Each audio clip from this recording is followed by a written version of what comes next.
सरकारी मनोरंजन आपका फिर से सरकारी सामान्य ज्ञान में स्वागत करता है। और आज हम लोग चर्चा करेंगे चंद्रगुप्त द्वितीय, जिसे विक्रमादित्य भी कहा गया है, जिसने 375 से 415 ईस्वी तक शासन किया। चंद्रगुप्त द्वितीय 375 ईस्वी में सिंहासन पर आसीन हुआ। वह समुद्रगुप्त की प्रधान महिषी दत्त देवी से उत्पन्न, प्रधान महिषी मतलब प्रधान रानी दत्त देवी से उत्पन्न हुआ था। वह इस वंश का सर्वाधिक महत्वपूर्ण एवं शक्तिशाली शासक बना। देवी चंद्रगुप्त एवं हर्ष चरित्र में चंद्रगुप्त द्वितीय को सकारी शकों पर विजय प्राप्त करने वाला कहा गया है। 389 ईस्वी में शक राज रुद्र सिंह पर विजय प्राप्त करने की खुशी में उसने विक्रमादित्य की उपाधि धारण की। विक्रमादित्य की प्रथम ज्ञात तिथि गुप्त संवत 161 अर्थात 380 ईस्वी है, जो उसके मथुरा स्तंभ से प्राप्त होती है। यह लेख उसके शासनकाल के 5वें वर्ष का बताया जाता है। उसने 375 से 415 ईस्वी तक शासन किया, जो 40 वर्षों तक था। चंद्रगुप्त द्वितीय के अन्य नाम देवगुप्त, देवराज, देव, देवश्री आदि पाए जाते हैं। उसने विक्रमांक, परम भागवत आदि उपाधियां भी धारण की थी। चंद्रगुप्त द्वितीय ने भी सबसे पहले वैवाहिक संबंधों द्वारा अपनी आंतरिक स्थिति को मजबूत किया। उसने अपने समय के 3 प्रमुख राजवंशों नागवंश, वाकाटक वंश और कदम राजवंश के साथ वैवाहिक संबंध स्थापित किए।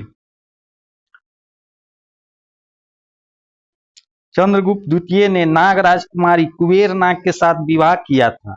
उससे उसे एक कन्या प्राप्त हुई थी, जिसका नाम प्रभावती गुप्त था। वाकाटकों का सहयोग पाने के लिए उसने अपनी पुत्री प्रभावती गुप्त का विवाह वाकाटक नरेश रुद्रसेन द्वितीय से कर दिया था। 390 ईस्वी में रुद्रसेन का निधन हो जाने के कारण प्रभावती अपने 2 अल्पवयस्क पुत्रों दिवाकर सेन तथा दामोदर सेन की संरक्षकिया बनी। प्रभावती गुप्त के सहयोग से चंद्रगुप्त ने गुजरात और काठियावाड़ पर विजय प्राप्त किया। वाकाटकों और गुप्तों की सम्मिलित शक्ति से शकों का उन्मूलन किया गया। अपने विजयों के उपलक्ष्य में चंद्रगुप्त द्वितीय ने काशी के नजदीक नगवा नामक स्थान पर अश्वमेघ यज्ञ किया था। कदम्ब राजवंश का शासन कुंतल, जो अभी कर्नाटक कहते हैं, वहां पर था। चंद्रगुप्त के पुत्र कुमार गुप्त प्रथम का विवाह कदम्ब वंश में ही हुआ था। श्रृंगार प्रकाश तथा क्षेमेंद्र कृत औचित्य विचार चर्चा के अनुसार चंद्रगुप्त ने कालिदास को अपना दूत बनाकर कुंतल नरेश के दरबार में भेजा था।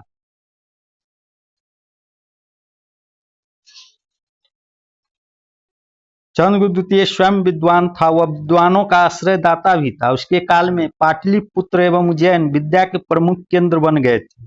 उसके दरबार में 9 विद्वानों की एक मंडली निवास करती थी, जिसे नवरत्न कहा जाता है। इसमें महाकवि कालिदास अग्रगण्य थे।